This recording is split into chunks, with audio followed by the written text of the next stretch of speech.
Well, I'm Brian Reed, Okay. and Commissioner Roger Christensen, Commissioner John Walker. Okay. And then I think you've met Kayla Lawrence, Briefly, our administrative briefly. assistant. I'm James McCord, and this is Madeline Walker, and Okay. obviously it's her what, babysitter? Nanny. She nannies, so unfortunately I didn't even talk today, but so we got a little bit of a problem with planning and zoning. So one, Mr. Shepherd, whoever their enforcement officer is, when he came out originally, didn't identify himself, got kind of confrontational, and I flat told him, I said, I'm not gonna deal with it. If he's a public official, he needs to identify himself before coming on my property. Hey, I'm so-and-so, this is what I'm here for, instead of asking a bunch of questions. So that set the tone for the whole thing. I told him to get off my property, and his exact phrase was, I work for the county, I can do what I want, came back on my property. And everything's under video surveillance, including, so I live directly across the street from the county sheriff. All four corners of them are, but two of them are aimed at my house. So short of my video surveillance, you got a third party that can be completely steered from. So on top of that, then he shows up at my house at 7:30 just this last week or week before last, taking pictures, which is outside of the scope of his 8 to 5 job. And it looks like harassment at this point. I've kind of let everything die. I tried to work with Austin Black previous to this, to try to come up with an agreement. That was just a bunch of crap over the phone that he said and didn't let it, and just didn't want to back up. So I have a hard time wanting to work with Austin Black because he told me a bunch of stuff that we were gonna work towards, never come to fruition. The next time I call, I get pawned off on one of his rookies. So at this point, discrimination, because I'm not the only one in that house, we got pictures of everybody else's property around the neighborhood, which is 3 houses down, works way worse than mine. And I'm the one getting come down upon. So discrimination and everything else, we got a big problem. Well, let's back up a little bit. So where are you talking about? Out by the sheriff's Yep, annex? 3737 East Lincoln Road. I live directly across the street from the sheriff. Okay. And when you called and we set up the meeting, I did call and talk to Austin. So it sounds like there's a code enforcement for cars, Correct. mechanics that you're running out of there. I do a lot of donation work, a lot of help work for the church, people that can't afford to do it, people that are I'm helping train a kid that hopefully he'll get into the program, the apprenticeship program. And yeah, I've been a 30-year veteran of working on cars. I won't tell somebody I can't help them. Okay, and so they're just doing code enforcement. Evidently, that's not allowed in the zone. That's that fine, you're living but in. if it's gonna be against me and me alone, then we got a problem, because that's what it's been so far. There's a guy just 3 houses down, literally 3 houses down, that has 50 times more cars than I got and a lot more cycle traffic, and not a thing's been mentioned to him. We've got pictures from our top window and on the street. There is far more there that would look far more suspicious than my property, and I'm the one getting condemned on. And help me understand, have you already filed this complaint with Austin then? Have you talked? I to told him Austin when about it? this first came out, yes. Okay. Does he follow back up with you? Nope. Not until you want to talk to him. Can we have his name? To talk to Austin about? Me, James McCord. No, you're the guy you're complaining about. I'm not complaining about anybody else. I'm complaining, or you mean about Jack Shepherd? You're The house 3 houses down. No, I don't, he's just a neighbor. I'm not trying to get him in trouble. I'm trying to say, I mean, that's a blatant form of discrimination. If you're gonna attack me and the county, obviously it's county business, and you're not going down and getting him a red slip, we have a problem. I'm getting very singled out, and I'm very frustrated with it, that everything comes down to me. You guys are emailing my landlord trying to get me evicted, which is malicious. After he showed up at my house at 7:30, I follow him, I get his plate number, and he goes to hide at the sheriff's office because he knows what he's doing is wrong.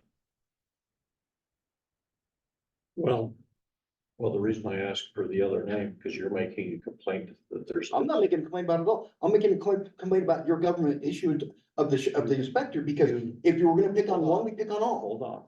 You have complained that somebody else is far worse than yours, so I take that as a complaint that a neighbor's got a code violation, which we're gonna turn over to Austin.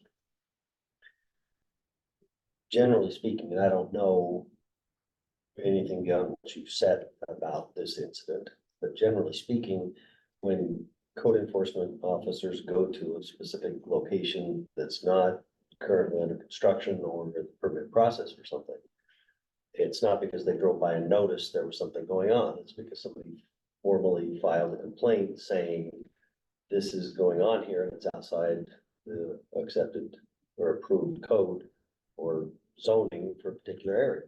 And I understand. And so when that happens, then they go out and investigate and see if indeed what's happening there is a violation of the planning and zoning, the zoning ordinance for that area. Right. And then they go through that process. So they don't canvass the whole neighborhood. I know because I was in exactly the position you're in. I was storing stuff at a neighbor's house while I was changing commercial properties. And somebody, the next door neighbor, called and complained that I had stuff stored there. And I got a letter from planning and zoning and I went off. And then I learned the process that, yes, indeed, I didn't even know I was violating a rule, but I was. And I understand. And so then I went about the process and planning and zoning previous to Steve and, I mean, to Austin, and Austin is far more amiable than the individual I dealt with, but went through the process for the next couple of months to get my stuff moved to another location so that I'd be consistent with the rules. So the how part, how he ended up at your place, is more likely to have occurred because somebody complained that the business was taking place, in which case he has to go through the process and satisfy I'm the not rules. arguing that point at all. The point that I'm arguing is the fact that when you show up at a property, you're a county official, it's just like a police officer. If you don't identify yourself, you're setting the tone for something bad. You know, when he shows up on my property, he comes on my property and says, hey, what's going on? And I'm like, who the hell are you? What makes you think you have the right to step on my property? And then right after that, when I tell him to get off my property, he says, I work for the county, I can do what I want, and then comes back on my property. That's a clear violation.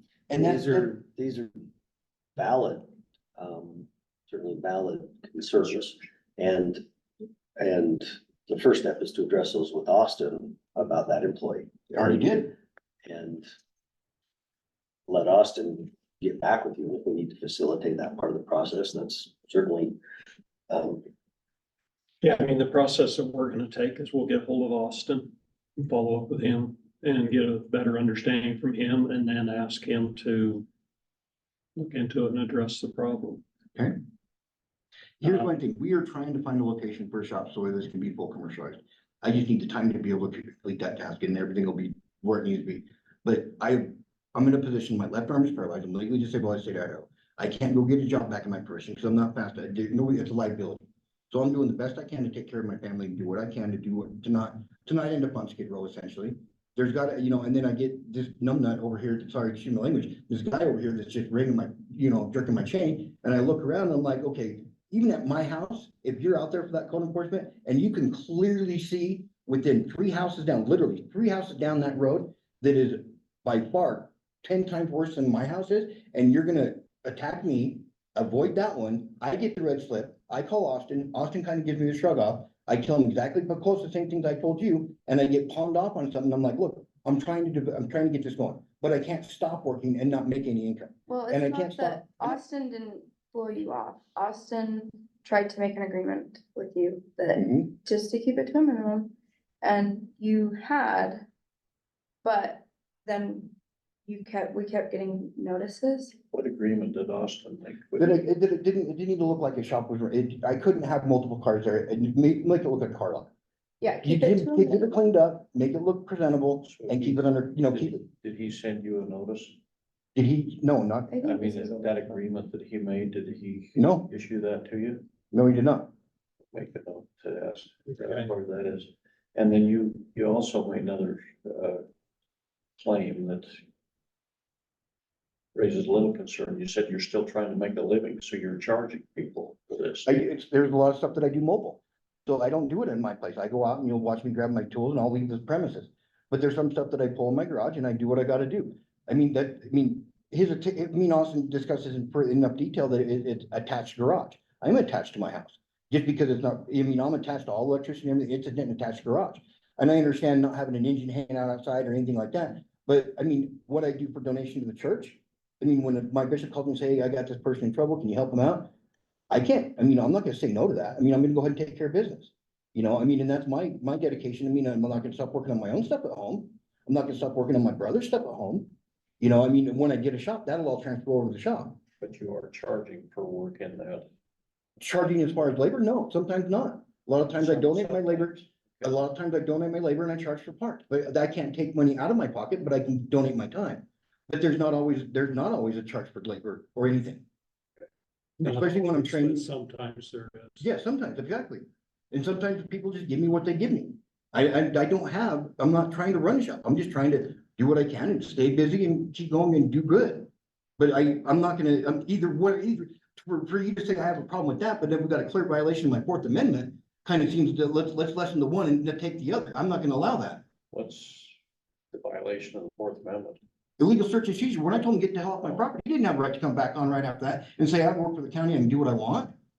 One's way further south than the other. That's What we need to follow up with Austin. If we're gonna take that as that, with that consideration, then don't expect me to take what you guys are saying with any more consideration. If we're gonna play fair, let's play fair.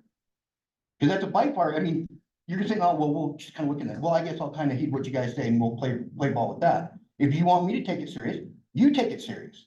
Well, I can assure you, we're taking this seriously. That we're gonna hear both sides, all sides of this. And, my guess. and we will ask Austin to take the proper steps.